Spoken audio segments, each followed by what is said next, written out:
السلام عليكم ورحمة الله وبركاته. حلقة جديدة مهمة جدا هنتكلم فيها عن حاجات كتير قوي يا جماعة النهاردة. يعني عايز كورة هتلاقي، عايز سلة هتلاقي، عايز يد هتلاقي. الحلقة النهاردة كوكتيل كده، حاجات كتير قوي واخبار كتير جدا يعني في كل الالعاب. بس هتنبسط يعني من الحلقة دي قوي علشان هنقول فيها اخبار مهمة جدا واحداث مهمة جدا حصلت النهاردة.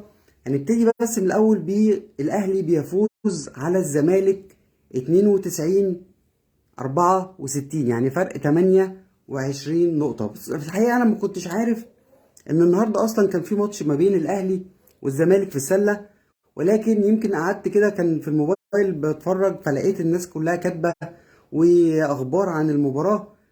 ولقيت حتى في ناس كاتبة انا لما بحب اتسلى بلاعب الزمالك سلة. فانا بصراحة قلت بقى خلاص، يعني انا كده كنت وصلت البيت فلازم هتفرج على المباراة. وفعلا المباراة كانت يعني شبه يعني تقسيمة كده، تدريب من لعيبة النادي الأهلي مع الزمالك. الأهلي النهاردة كان يعني مكتسح بصراحة. أوجوست بوش النهاردة في صالة 100 عقبة النهاردة ادى درس لأحمد مرعي، يعني درس جديد قوي بصراحة. الأهلي النهاردة مسك الزمالك في 100 عقبة، يعني مسكوا من اول دقيقه لاخر دقيقه. يعني الراجل 28 نقطه ده كان في فرق وصل اكتر كمان بكتير، يعني وصلت اكتر من 30 و32 نقطه في بعض الاوقات.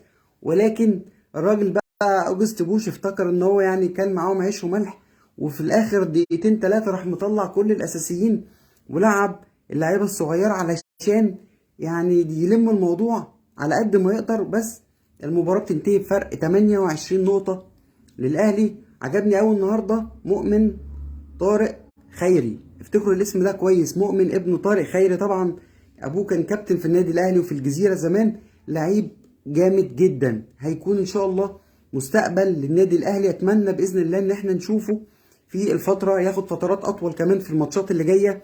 ودايما يعني نتمنى كل التوفيق للنادي الاهلي اللي يعني بيأكد يوم بعد يوم ان كلمه ملوك الصالات دي كانت كذبه علشان تداري فشل في الكوره. انما كل النتائج دلوقتي ما بين الاهلي والزمالك في الماتشات كلها اللي بتتلعب، اخر 27 مباراة ما بين الاهلي والزمالك 25-2. خلي بالك مفيش منافسة خالص.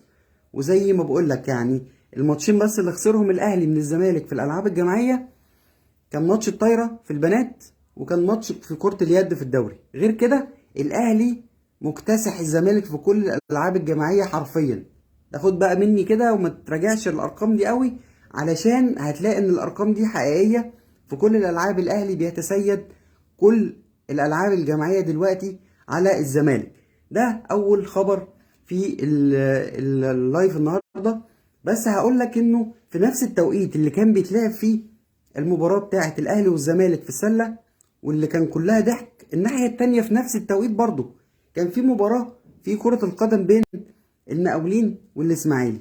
أنا بصراحة النهاردة يعني الماتشين كانوا في نفس التوقيت، وأنا كنت قاعد بضحك هنا شوية، وبعد ما أشوف الأهلي والزمالك أروح قالب الناحية التانية ألاقي المقاولين والإسماعيلي ضحك أكتر وأعلى وحاجة كده. يعني بصراحة يعني هنا ضحك وهنا ضحك، أنا أقعد هنا أضحك هنا شوية وأروح قالب أضحك هنا شوية. النادي المقاولين النهارده مباراة كبيرة جدا، وشفنا الكابتن ميدو النهارده كان قاعد ما شاء الله، يعني يا مولاي كما خلقتني بجد، قاعد بيتفرج زينا زيه ما شاء الله. يعني انا فتحت الماتش كان 1-1، اخر نص ساعة المقاولين بصراحة التاني والتالت، وكان ممكن النتيجة توصل.